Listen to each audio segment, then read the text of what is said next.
রাস্তার বাঁকে ওই পুরনো শাল গাছটার সঙ্গে রোজ দেখা হয়। আজকাল ওর সঙ্গে বন্ধুত্ব করতে ইচ্ছে হয়, কথা বলতে, খোঁজ নিতে ইচ্ছে হয়। সেই কবে থেকে একা দাঁড়িয়ে আছে একইভাবে, কোনো অভিযোগ, অভিমান, অজুহাত নেই। ভিতরে হয়তো ক্ষত আছে, আমি ছাল কেটে ভিতরটা ছুঁয়ে দেখিনি। ও দেখতেও দেয় না, বলে বেশ আছি, কিন্তু কি করে যে বলে জানি না। একজন বছরের পর বছর কিভাবে একলা বেঁচে যায়। গেল শীতে কত লোক এলো, ওই শালের নিচে চড়ুই ভাতি হলো। তারপর সবাই এঁটো কাটা ফেলে পালিয়ে গেল।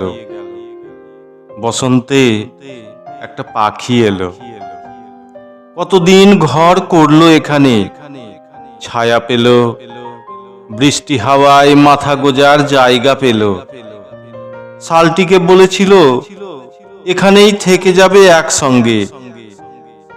তারপর এক ভোরে হঠাৎ উধাও।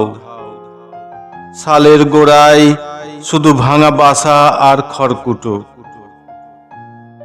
কিন্তু ঠকেও শিক্ষা হলো না তার। পরের বার এক জোড়া বাচ্চা নিয়ে এলো পাখিটা।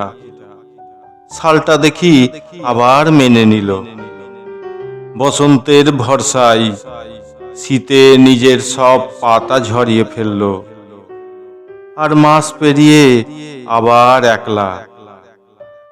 জিজ্ঞেস করলাম, দিনের শেষে বারবার একলা হয়ে যাও, এবার আর সুযোগ দিও না যেন। আমায় বলল, মাঝে মাঝে তোমার ঘর থেকে ভরা সংসারের শব্দ পাই, গন্ধ পাই।